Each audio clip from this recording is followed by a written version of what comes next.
Hello everyone, मैं रोहन आपका फिर से स्वागत करता हूं आपके अपने चैनल लर्नर्स फैलो पे। इंग्लिश ग्रामर का सीरीज चल रहा है। क्लास नंबर ये 105 है।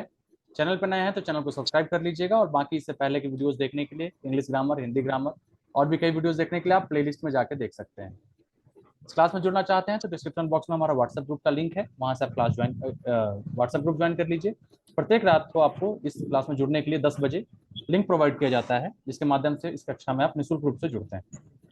स्क्रीन शेयर कर रहा हूं, देखिएगा। अभी हम लोग वर्ब के कुछ रूल्स डिस्कस कर रहे थे, उसी क्रम में आगे बढ़ते हैं।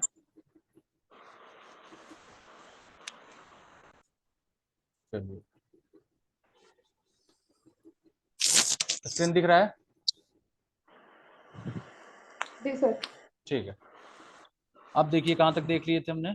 क्रॉसिंग द, हाँ ये हो गया था, बस टेंस चेंज करना है उसमें। आगे देखिए, subject plus verb noun pronoun होगा और प्लेन इंफिनिटिव होगा। कहने का मतलब क्या है? इसमें टू नहीं लगाया। देखिए अब क्या है इस तरह का sentence. I will not let you गो, जो मिले या तो जाने न दूंगा मैं, वही वाला है, गाना है ना। आई विल नॉट लेट यू गो। बताइए सूरज जी, कई बार आपने जी बोला भैया। होगा किसी से, आई will not I let you will go. अरे अपने बुंदेलखंडी में कहा बोला होगा, लेकिन बोला तो होगा।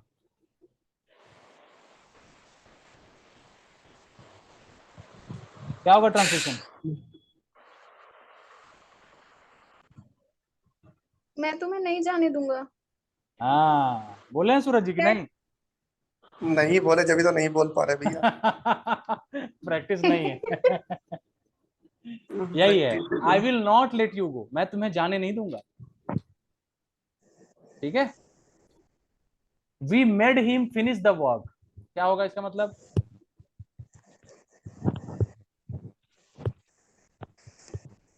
हम काम खत्म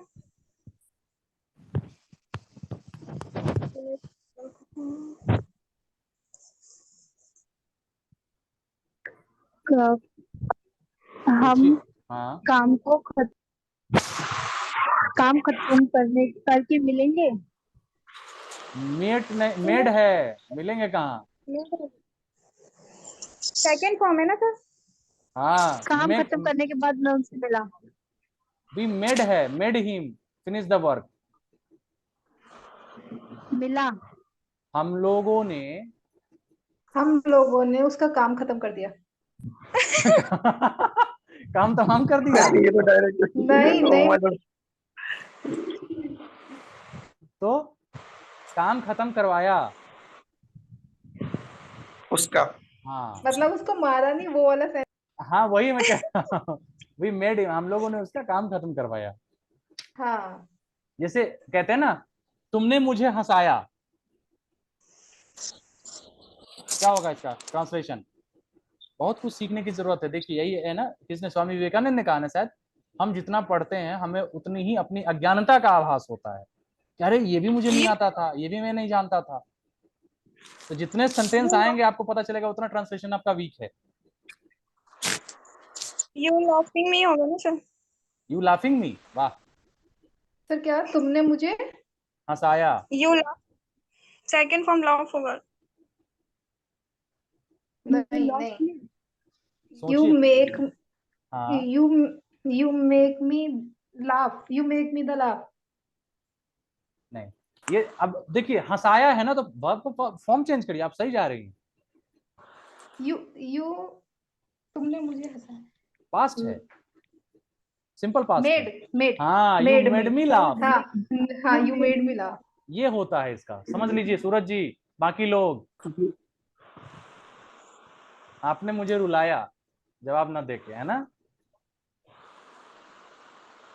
आपने उत्तर ना देके मुझे रुलाया। You made me cry by not answering the question, है ना? इस तरीके से बनाते हैं, हंसाया रुलाया। यू मेड, अच्छा, तुम मुझे हंसाते हो। You made me you to made laugh. Me laugh. हाँ, ये वे और laugh, तुम लोग मुझे हंसाते हो। तुम लोग you- वही हो जाएगा भैया। Made क्या? laugh are you?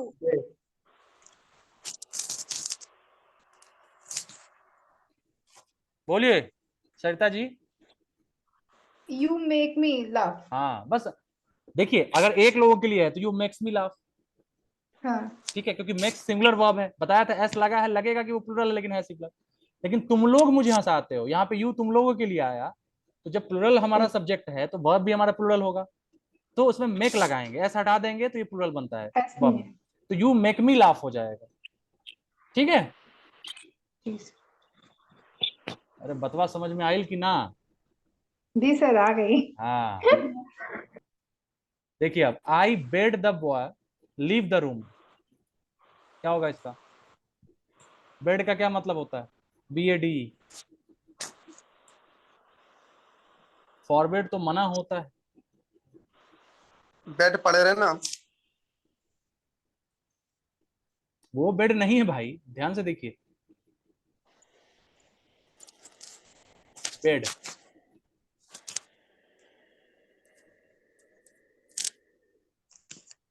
पता है। सर कहने का भाव निकल रहा है क्या? हाँ क्या है बताइए, भाव ही समझ आइए कम से कम। मैंने For लड़के से कहा अ, अ, कमरे से निकल जाओ, कमरा छोड़ दो। आई बेड द, देखिए बेड का यहाँ पे ज्यादा दिक्कत हो, गूगल ट्रांसलेट एक ऐप है ना, गूगल का है, प्ले स्टोर से मिल जाएगा, सीधा गूगल ट्रांसलेट टाइप करिएगा, उसमें किसी भी लैंग्वेज से किसी में ट्रांसलेट कर सकते हैं। देखिए यहाँ पे मैंने इंग्लिश में लिखा, हिंदी में इसने ट्रांसलेट कर दिया। अगर ना आए तो इसकी मदद लीजिएगा, बार बार चोरी करने के लिए नहीं। तो मैंने लड़के को कमरे से बाहर जाने को कहा, ठीक है, I bade the boy leave the room. Bade का मीनिंग बाहर जा निकल ये जाना। नहीं नहीं, हाँ निकलने के सेंस में कहने हुआ, क्या? बाहर जाने। तो ये सेकंड फॉर्म में है ना सर, बेड। अब बेड सेकंड होगा, बिल्कुल होगा। इसकी बीड का फर्स्ट फॉर्म सेकंड फॉर्म है। leave का बीड मतलब का। भी हुआ ना, हाँ बीड का बेड है सेकंड फॉर्म। तो मतलब भी तो छोड़ना होता है ना, मतलब रूम छोड़ने को कहा। हाँ, तो leave the room, I bade the boy leave the room. देख ले, देखिए इसका फर्स्ट फॉर्म जो होगा, बता रहा हूँ क्या है। फर्स्ट फॉर्म बीड होगा, BID बीड। अच्छा, बीड का बेड है, हाँ फर्स्ट फॉर्म बीड है। ठीक है।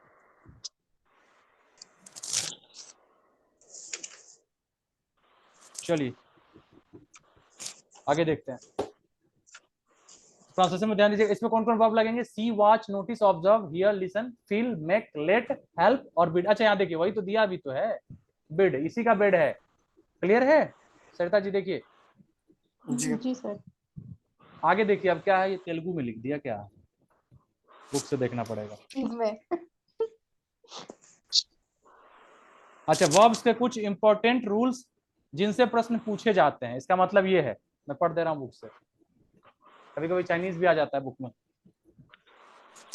अब जैसे देखिए यहाँ पे, being ill I could not come, बीमार रहने के कारण मैं आ नहीं सका, कुड नॉट कम है ना। अब ये क्या है, being a rainy day I could not कम, यहाँ पे ये गलत हो गया सेंटेंस। थर्ड वाला देखिए, walking along the road my pen fell down, ये भी गलत है।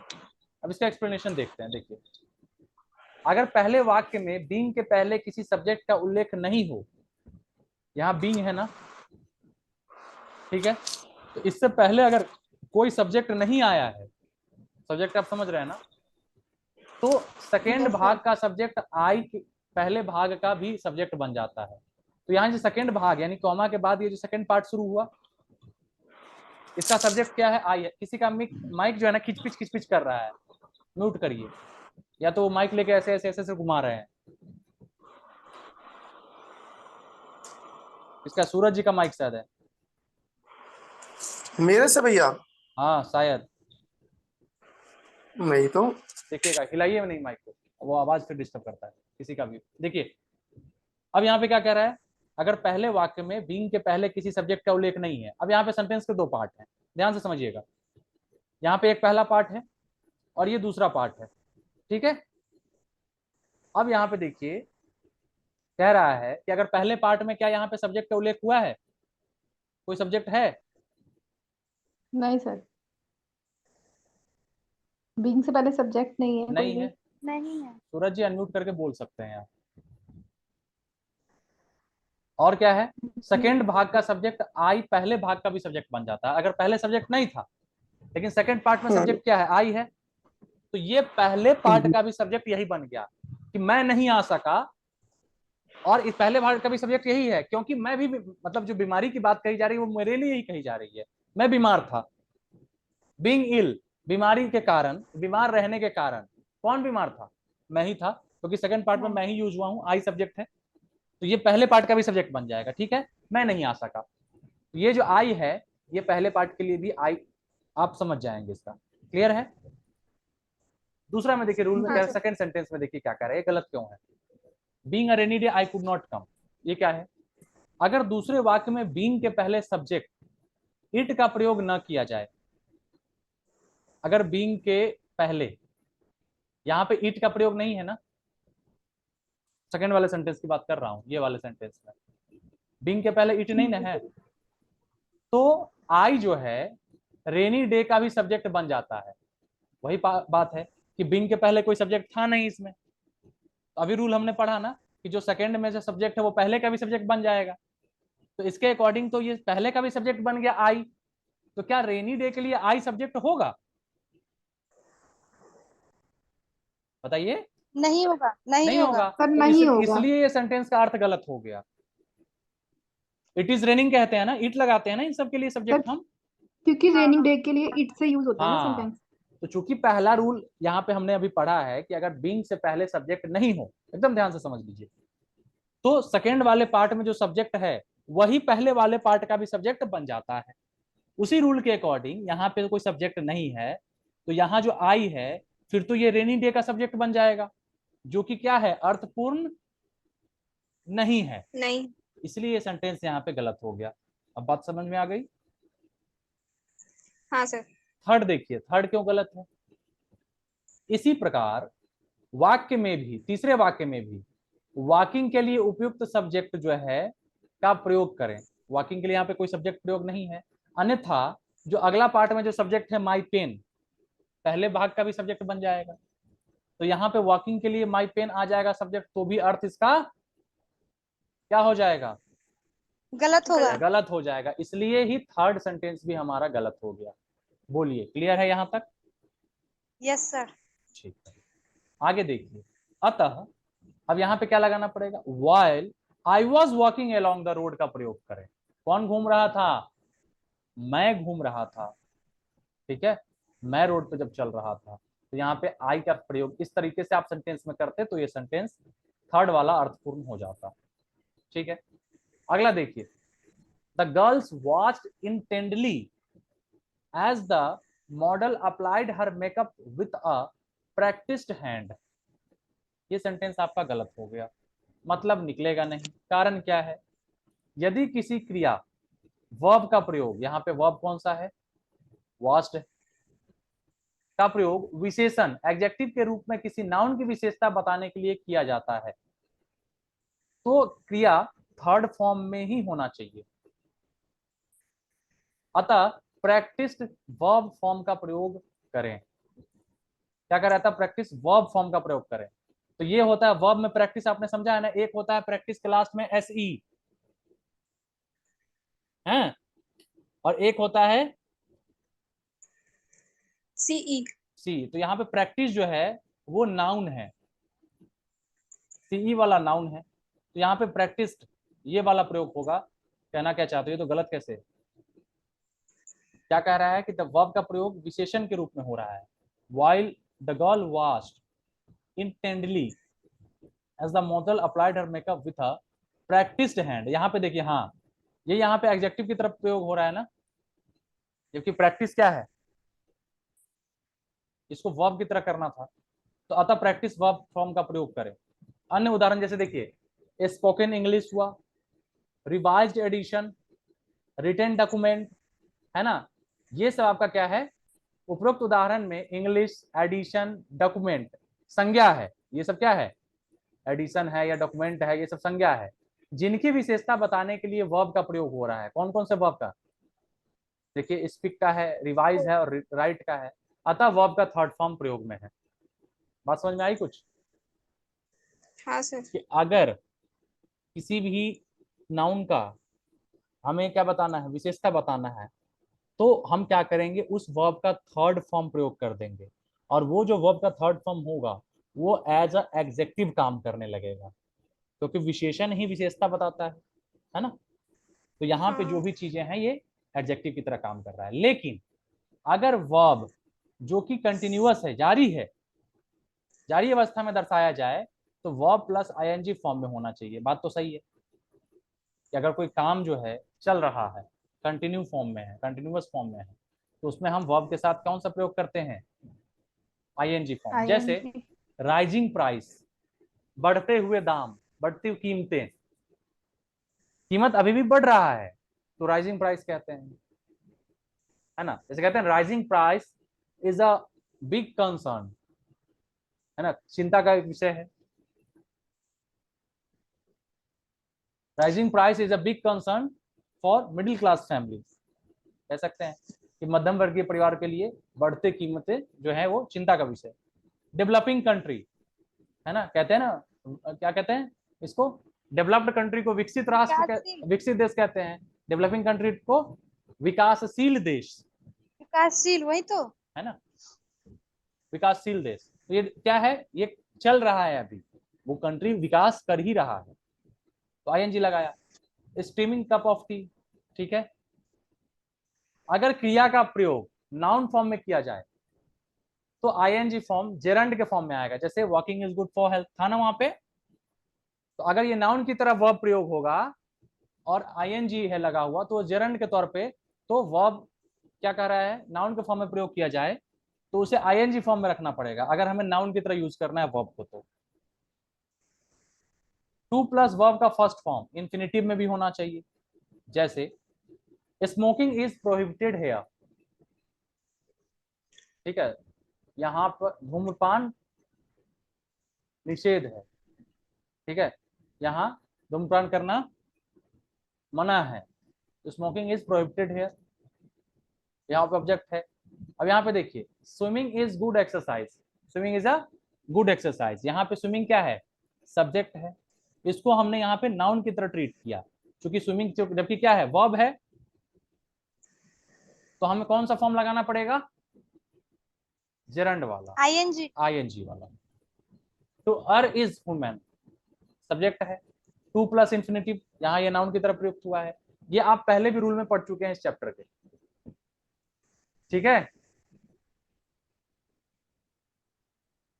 सूरज जी क्लियर है, चले गए क्या? नहीं भैया, मच्छर मार रहा था, अच्छा अच्छा अच्छा। फिर आप कहते हैं आवाज आती बीच में। नहीं अब ठीक है, हम्म, सर पंखे उनके के नीचे थे क्या, तो ज्यादा वो आती है ना आवाज, इसलिए। चलिए क्रिया कैसे हुआ, ये एडवर्ब ऑफ मैनर बताता है। एडवर्ब जब आप पढ़ेंगे, शायद पढ़ चुके हैं, नहीं पढ़े अभी, तो एडवर्ब ऑफ जो मैनर होता है वो बताता है क्रिया कैसे हुआ, जिसको क्या कहते हैं, एडवर्ब किसको कहते हैं, क्रिया विशेषण, क्रिया की विशेषता बताना, क्रिया कैसे हुआ उसके बारे में बताना। तो एडवर्ब ऑफ मैनर सामान्यतः एलवाई से खत्म होता है, काम कैसे हुआ वो वर्ब जो लगेगा एडवर्ब, वो एलवाई रहता है उसमें। जैसे ही वर्क्स ऑनेस्टली, क्या कहेंगे इसको, ट्रांसलेट करिए। वह अपना कार्य ईमानदारी से करता है। ईमानदार काम करता है। देखिए यहाँ पे हाँ सूरज जी मतलब आप ज्यादा लगा दिए उसमें, अपना ज्यादा लगा कार्य, दिए। अपना कार्य के लिए हिज वर्क कहाँ आया है, जी जी इसमें भैया, नहीं है। वह ईमानदारी से काम करता है। हाँ, वह ईमानदारी से कार्य करता है, वो ईमानदारी से काम करता है। ही वर्क्स ऑनेस्टली, ठीक है। ही टॉक्स पोलाइटली, वह नम्रता से बात करता है। वह विनम्रता पूर्वक बात करता है, ठीक है। ही टॉक्स पोलाइटली, अगर तो यहाँ पे क्या है, पोलाइटली है, ऑनेस्टली है, ये एडवर्ब है। इसमें ly लगे। अगर वर्ब हमारी पांचों इंद्रियों से संबंधित हो, पांचों इंद्रिय आप जानते हैं, सेंस ऑर्गन जिसको कहते हैं, आई जिससे हम कोई भी चीज को पता करते हैं, eye, ear, nose, tongue and skin, ये सब आपके 5 ये हैं, क्या है, सेंस ऑर्गन है। यानी किसी भी चीज को आप भांपते हैं, पता इसी से करते हैं। या तो किसी चीज को आपको देखेंगे तो आपको जानकारी मिलेगी, या तो स्मेल करेंगे तो पता चलेगा कुछ, है ना, या तो टेस्ट करेंगे जीभ से तो पता चलेगा बाहर का कुछ क्या है, कैसा स्वाद है, या तो आप क्या क्या करते हैं, सुनते हैं तो आपको पता चलता है, या तो आप टच करते हैं स्किन के थ्रू आप, है ना, तो पता चलता है। तो अगर वर्ब हमारी पांचों इंद्रियों से संबंधित है, यानी इन सब चीजों से संबंधित है, तो इसके बाद एडवर्ब नहीं एडजेक्टिव का प्रयोग करें। अब यहाँ पे देखिए, पांचों इंद्रिय से संबंधित नहीं थी बातें, भाववाचक थी एक तरीके से, है ना, इंद्रियों से संबंधित नहीं है। जैसे वह ईमानदारी पूर्वक काम करता है, तो ये हमें कैसे पता चला, ये भाव एक तरीके से, है ना, वो हम इसको फील नहीं कर सकते हैं, ठीक है, टेस्ट नहीं कर सकते, सुन नहीं सकते, लेकिन जिसको, तो इसमें क्या हो जाएगा, लेकिन जो हमारी इंद्रियों से संबंधित हैं उसमें एडजेक्टिव का प्रयोग करेंगे। जैसे ही लुक्स ऑनेस्ट, वह ईमानदार दिखता है। तो ये क्या है, हमने देखा ना, अपने सेंस ऑर्गन से उसको सेंस किया, तो इसलिए हम क्या करेंगे, यहाँ पे एडजेक्टिव का प्रयोग करेंगे। ऑनेस्ट क्या है, नहीं करेंगे एडजेक्टिव का प्रयोग करेंगे, एडवर्ब का नहीं करेंगे। ध्यान से जरा, जल्दबाजी नहीं है किसी चीज की। ऑनेस्ट क्या है आपका, एडजेक्टिव है, एडवर्ब का प्रयोग नहीं करेंगे। ही लुक्स ऑनेस्टली नहीं कहेंगे, यहाँ पे ऑनेस्टली कहते तो एडवर्ब हो जाता, एडजेक्टिव का प्रयोग करेंगे, ठीक है। He looks honest, he sounds polite, वह विनम्रता से सुनता है। नहीं, ये मतलब नहीं होगा इसका, लगता है ऐसा कह सकते हैं, वह विनम्र लग, एक मिनट में देख लो, रुक जाइए। ही साउंड्स, वह विनम्र होकर सुनता है। तो हियर होना चाहिए ना, वह विनम्र लगता हाँ। है, बोला ना मैंने। लगने के लिए भी साउंड लगाया। हाँ तो sounds बिल्कुल होता है। साउंड्स यहाँ पे वो नहीं है जो आप समझ रहे हैं, हियर होता वहां पे वर्ब। ही साउंड्स पोलाइट, वह विनम्र लगता है। प्रैक्टिस से ये चीजें क्लियर होंगी आप लोगों को, ठीक है। अगला देखें, नीचे दिए गए 7 क्रियाएं वर्ब ऑफ सेंसेशन है, जिसको सेंस करते हैं। जैसे look, seem, sound, appear, smell, taste, feel, ये सब क्या है, वर्ब्स ऑफ सेंसेशन है। आप क्या करते हैं, सेंस करते हैं इन सब। वर्ब ऑफ सेंसेशन के अलावा be, become, turn, get, grow, keep, make एवं प्रूव को भी एडवर्ब नहीं एडजेक्टिव मॉडिफाई करते हैं। जैसे देखिए, when he heard the news, जब उसने समाचार सुना, he became sad, वह उदास हो गया। तो यहाँ पे आपका सैड क्या है, खुशी, दुख, ये सब क्या है, विशेषण ही तो है, एडजेक्टिव है ना, है कि नहीं है, है ना सर। ठीक है। We adapt to the environment, ये सेंटेंस आपका गलत है। We adapt our self to the environment, ये आपका सही है, ठीक है। हम अपने आप को क्या करते हैं, इन्वायरमेंट के, पर्यावरण के अनुकूल बनाते हैं, ठीक है, या वो उसमें ढालते हैं। एडप्ट जैसे ढालते हैं सर, ढालते हैं। हाँ, एडेप्टेशन भी एक होता है, जो कई जानवर होते हैं वो एडेप्टेशन कर लेते हैं, अपने पर्यावरण के अनुकूल जो है अपने आप को ढाल देते हैं। अडप्ट के जैसे कुछ ऐसे वर्ब्स होते हैं जिनके बाद रिफ्लेक्सिव प्रोनाउन का आना जरूरी होता है। ये आपका क्या है, आवर सेल्फ, योर सेल्फ, ये सब क्या है, रिफ्लेक्सिव प्रोनाउन। प्रोनाउन वाले चैप्टर में आपने पढ़ा है, बड़े विस्तार से चर्चा की गई है उस चैप्टर में, नहीं देखे होंगे तो वहां पे यूट्यूब पे प्लेलिस्ट में अपने चैनल के है, देख लीजिएगा। कौन कौन से हैं, acquit, to do better than expected, जो आपसे उम्मीद की जाती है उससे अच्छा करना, एक्विट कहलाता है। एब्सेंट, अवेल, रिकॉन्साइल, रिकॉन्साइल किसको कहते हैं, to accept a situation reluctantly, किसी भी सिचुएशन को एक्सेप्ट कर लेना। अम्यूज, मनोरंजन कहते हैं, अम्यूजमेंट। रिजाइन, एवेंज, बदला लेना। एंजॉय, एक्सर्ट, अप्लाई, ठीक है, अप्लाई करते हैं, to work hard on something, किसी चीज पे बड़ी मेहनत से काम करना। एडप्ट, एडजस्ट, प्राइड, ये सब क्या है? ये सब रिफ्लेक्सिव, ये इसके क्या हो जाएंगे? ऐसे एडवर्ब्स हैं इनके बाद रिफ्लेक्सिव प्रोनाउन का यूज होगा ही होगा। ये जो हाँ भी ना, अभी इनके बाद जरूर। जैसे देखिए, इसलिए यहाँ पे गलत हो गया ना, we adapt to the environment, गलत हो गया क्योंकि इसके बाद इसने क्या किया है? रिफ्लेक्सिव प्रोनाउन का प्रयोग प्रोनाउन नहीं आया, नहीं किया। नहीं हुआ। अब आगे देखिए, the officers acquitted themselves well during the crisis. Acquitted लगा, उसका देमसेल्फ्स है, अपने आप को, यहाँ पे लगा he has reconciled herself to the demands of her in-laws। reconcile के बाद क्या आ गया? herself आया। herself आपका क्या है? किस तरह का प्रोनाउन है? रिफ्लेक्सिव। तो ये ध्यान रखेंगे, बस आपको ये वर्ड ध्यान रखना है कि अगर ये वर्ड दिखे आपको तो इनके बाद आपको रिफ्लेक्सिव प्रोनाउन लगाना ही लगाना है। अगला क्या है? The students exert themselves a lot at the time of examination. Exert के बाद देमसेल्फ लगाया। You will have to apply yourself to this task wholeheartedly, है ना? आपके लिए कहा जा सकता है कि अगर आपको ट्रांसलेटर बनना है तो you have to apply yourself to this task wholeheartedly, पूरे एकदम श्रद्धा भाव से, पूरे दिल से, मन से, लगन से आपको इस काम में आपको लगाना होगा, है ना? झोंकना होगा। I pride myself on being able to work smoothly under pressure too. क्या हो जाएगा? इसका ट्रांसलेट करिए तो जरा फटाफट, बहुत आसान है। कोशिश करिए, आधा अधूरा बनेगा चलेगा, वो क्षम्य है, लेकिन कोशिश ना करना अक्षम्य है। I pride myself। क्षम्य का विपरीत भी बता दिया, अक्षम्य। बोलिए, प्राइड का क्या होता है? गर्व करना। माई सेल्फ, अपने आप पर। इसलिए गर्व कर रहा है क्योंकि वह प्रेशर में भी काम करता है। यानी I pride myself on being able to work smoothly under pressure too. वह मैं मतलब आई, मैं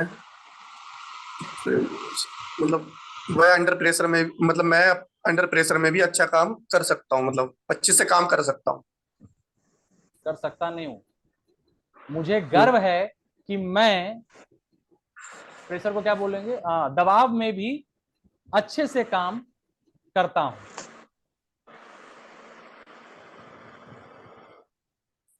आई प्राइड माई, सकता नहीं सर होगा। सकता हूँ के बदले में एबल टू का यूज होगा। हाँ, on being able to, can के बदले में होता है शायद। आई प्राइड माई सेल्फ, क्या हो जाएगा इसका? आई प्राइड माई सेल्फ, मुझे खुद पर गर्व है। मुझे खुद कर पर गर्व सकने है। के सेंस में। हाँ, ऐसे कह सकते हैं कि मैं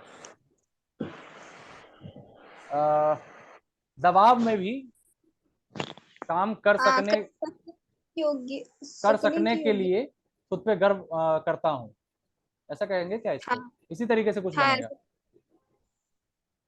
ऑन बीइंग एबल टू। चलिए इसको बिना देखिएगा, प्रेशर के। नहीं, अंडर प्रेशर टू, टू मतलब होता है भी। You should avail yourself for this opportunity, you should avail of this opportunity गलत हो जाएगा। शायद मुझे याद आ रहा है, अगर मैं गलत नहीं हूं तो किसी क्वेश्चन में ये या पिछले कोई एक्सरसाइज में ये आ चुका है कि क्या गलती है इसका, इस तरीके का। आई थिंक प्रोनाउन वाले में ही शायद, प्रोनाउन का वाले चैप्टर, चैप्टर में है सर, ये हाँ सब हाँ वर्ड। हाँ, ये आए थे। यू शुड अवेल, यहाँ पे क्या हो जाएगा? योरसेल्फ होना जरूरी है। क्यों जरूरी है? क्योंकि अवेल के बाद आपको पॉजिटिव प्रोनाउन लगाना होगा, ये रूल है। ही डिजाइन्ड हिम, रिफ्लेक्सिव प्रोनाउन। हाँ रिफ्लेक्सिव प्रोनाउन, सॉरी, हाँ वही रिफ्लेक्सिव आप प्रोनाउन बोल लगाना रहे जरूरी है, possessive। ठीक है। he resigned himself to yet another day without food। himself लगा, enjoyed के बाद क्या लगा? you he they enjoyed the party। यहाँ पे रिफ्लेक्सिव प्रोनाउन की जरूरत नहीं है। क्या हो गया? देखिए स्क्रीन ब्लैंक हो गया, देखना पड़ेगा, रुक जाइए। कौन सा है? नोट करके पहला है भैया, नोट ठीक ठीक करके ठीक, दे हाँ एंजॉय। मिल गया। ही एंजॉयड द पार्टी, यहाँ रिफ्लेक्सिव प्रोनाउन की जरूरत नहीं है। दे एंजॉयड ड्यूरिंग द वैकेशन, यहाँ पे देमसेल्फ का प्रयोग एंजॉयड के बाद करें। दे एंजॉयड देमसेल्फ ड्यूरिंग द होगा, ठीक है।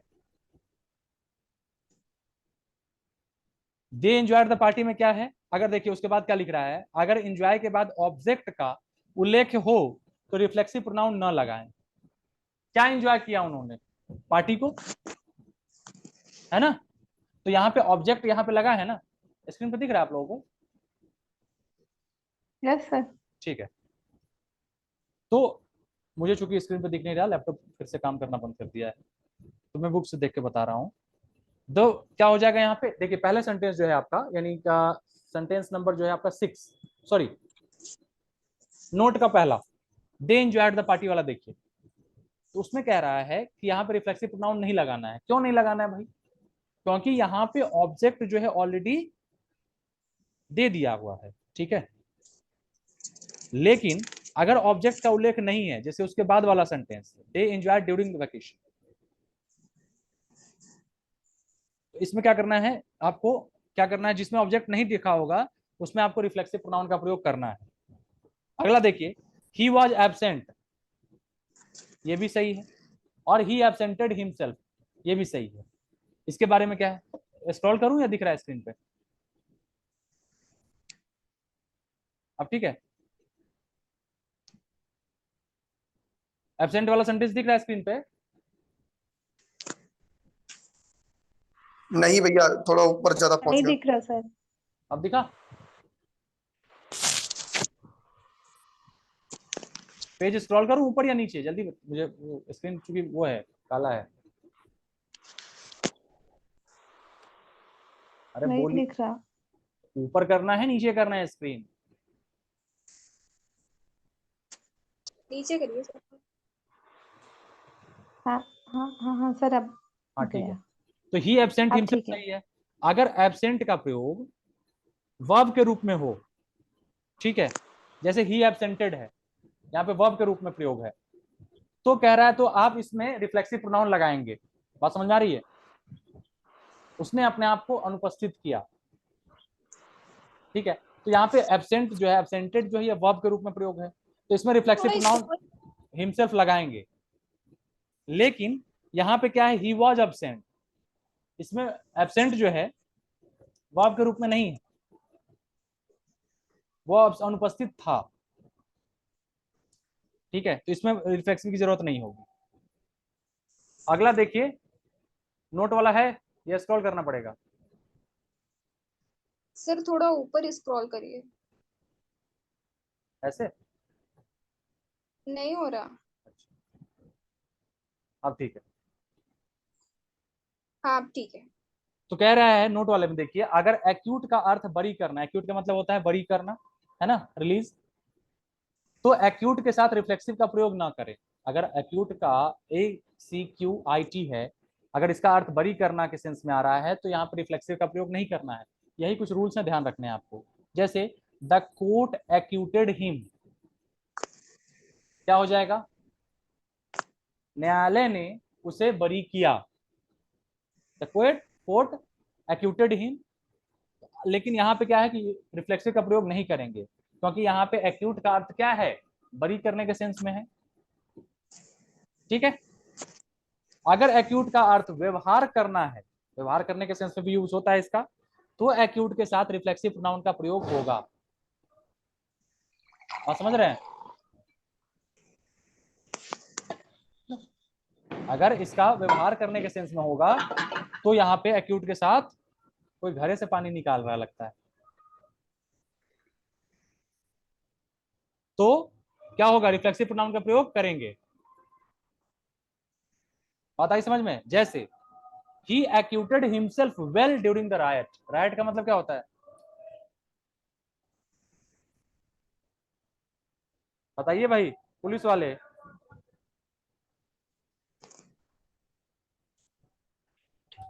अधिकार, अधिकार तो राइट होता है।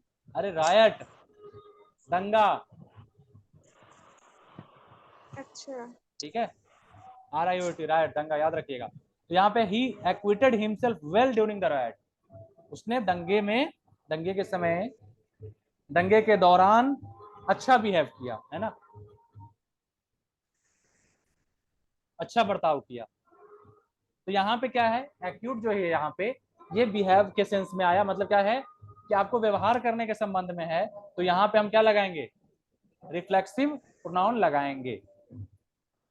बात आई समझ में? हाँ सर। ठीक है।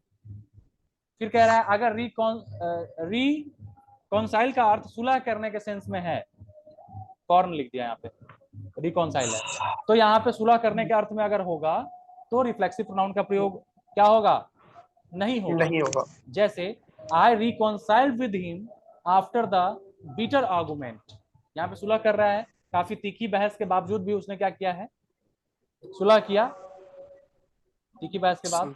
तो यहाँ पे सुलह की बात है, तो यहाँ पे रिफ्लेक्सिव प्रोनाउन का प्रयोग नहीं करेंगे।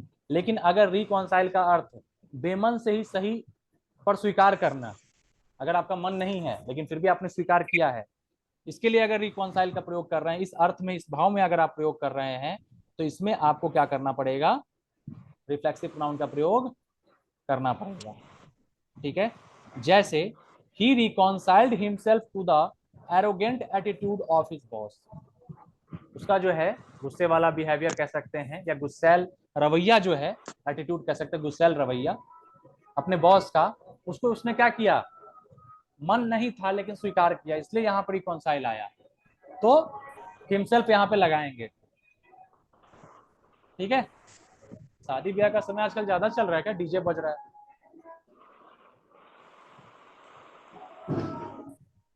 तो यहाँ पे बात समझ में आ गई, कब प्रयोग करना है कब नहीं करना है। संक्षेप में कहा जाए तो क्या कह रहा है, सब्जेक्ट ही क्रिया का रिसीवर हो तो ऊपर दिए गए वर्ब्स के साथ रिफ्लेक्सिव प्रोनाउन करें, यानी जो सब्जेक्ट है आपका वही जो है क्रिया का रिसीवर हो, कहने का मतलब जिस पे प्रभाव एक तरीके से पड़ रहा है, क्या किया उसने, खुद से वो रिसीव कर रहा है उस चीज को, यानी खुद से, जैसे रिकॉन्साइल सुलह कर रहा है तो खुद को किया ना वो, इस सेंस में। जैसे कह रहा है, देखिए keep yourself away from bad company, ये गलत है, सही क्या है, keep away from bad company. He hid himself in the room, यहाँ पे himself गलत हो जाएगा, उसने, वह छुप गया, तो छुप गया तो भाई खुद से छिपाया ना, इसमें himself की जरूरत नहीं है। ठीक है। इसके बारे में देखिए क्या कह रहा है, कीप के जैसे कुछ ऐसे वर्ब्स होते हैं जिनके बाद रिफ्लेक्सिव का प्रयोग नहीं होता है। अब देखिएगा, इसका कोई अलग से रूल नहीं है, ये चीजें आपको बार बार पढ़ने के बाद रिवाइज करके ही याद रखना पड़ेगा कि कब होगा कब नहीं होगा। थोड़ा सा पेचीदा चैप्टर लग रहा होगा आपको, लेकिन थोड़ा सा एक दो बार पढ़ लेंगे ना तो आपको अपने आप ये जब सेंटेंस सामने आएगा तो ध्यान आ जाएगा, या जब क्वेश्चन आंसर इसके करेंगे तो। क्या कह रहा है, कीप के बाद कुछ ऐसे वर्ब्स हैं जिनके बाद रिफ्लेक्सिव प्रोनाउन का प्रयोग नहीं किया जाता है। कौन कौन से ऐसे सर थोड़ा वर्ब हैं? सर ऊपर पेज scroll- थोड़ा ठीक है। scroll- हाँ हाँ ठीक। ठीक है, कीप के बाद ऐसे वर्ब्स हैं जिनके बाद रिफ्लेक्सिव का प्रयोग नहीं होता है। कौन कौन वर्ब ऐसे हैं,